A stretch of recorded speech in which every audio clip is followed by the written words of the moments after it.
Naam, sasa tuangazie taarifa kuhusiana na mambo yanayoendelea Nairobi Hospital. Rais William Ruto amethibitisha kuingilia mvutano wa uongozi katika hospitali hiyo. Kwenye taarifa yake, rais alithibitisha kukutana na wale aliowataja kuwa wadau wa hospitali hiyo ambao walitafuta usaidizi wake kutatua mgogoro wa bodi ya usimamizi wa hospitali hiyo ya kibinafsi. Rais pia alikiri kuwa aliwapa majukumu mkuu wa utumishi wa umma Felix Kosgei na mwanasheria mkuu Dorcas Oduor kuongoza kundi la mashirika kadhaa ya serikali kuchunguza shughuli za hospitali hiyo. Usiku wa Jumatatu, runinga ya Citizen ilitoa taarifa ya kipekee kuhusu jinsi serikali ilivyohusika katika mgogoro wa bodi ya usimamizi wa hospitali hiyo. Rais Ruto amethibitisha kuhusika kwake, akisema usaidizi wake ulitafutwa kutokana na majukumu yake kama mlezi wa chama cha hospitali nchini kinachomiliki hospitali hiyo. Ode Francis ana taarifa hii kwa kina. Katika taarifa yake, Rais William Ruto amejipata katikati ya mvutano wa usimamizi wa hospitali ya Nairobi, jambo ambalo limegonga vichwa vya habari na kuwa swala la kitaifa, huku sasa Ikulu ikiingilia. Ushahidi unaonyesha kuwa rais alipokea taarifa zilizoandikwa pamoja na mawasiliano ya ana kwa ana kutoka kwa wadau wa chama cha hospitali ya Kenya KHA, wakiwemo madaktari na wanachama wa chama hicho katika vikao vilivyoandaliwa.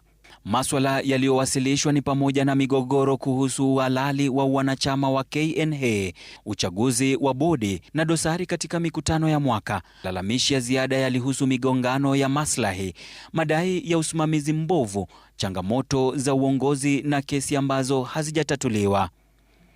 Katika taarifa kutoka Ikulu, rais alikubali uteuzi wake kama mlezi wa chama hicho cha hospitali nchini, nafasi iliyotolewa chini ya katiba ya chama hicho.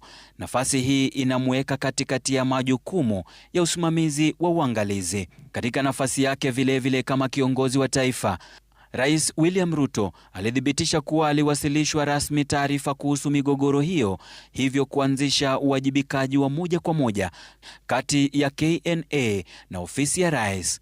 Rais alimkabidhi mkuu wa utumishi wa umma Felix Kosgei jukumu la kuendesha mikutano ya mashauriano. Rekodi zinaonyesha kuwa si chini ya mikutano 14 iliyofanyika, ikilenga kuhamasisha mazungumzo na kutafuta suluhu.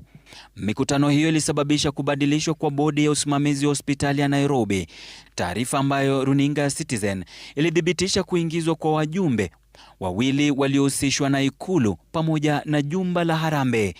Nao ni Moses Agui Ondaba na Sylvester Okumu Kasuku.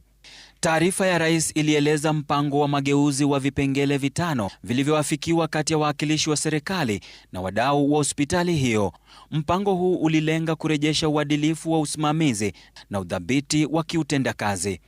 Mpango wa mageuzi ulijumuisha uhakiki na kusafisha sajili ya wanachama wa KNH, kuondoa kesi za uwakilishi ili kuruhusu shughuli za kawaida za hospitali, kuimarisha nyaraka za usimamizi na kuweka mifumo ya ndani ya utatuzi wa migogoro, kuteua kampuni huru ya ukaguzi wa kufanya ukaguzi wa kifedha wa kina.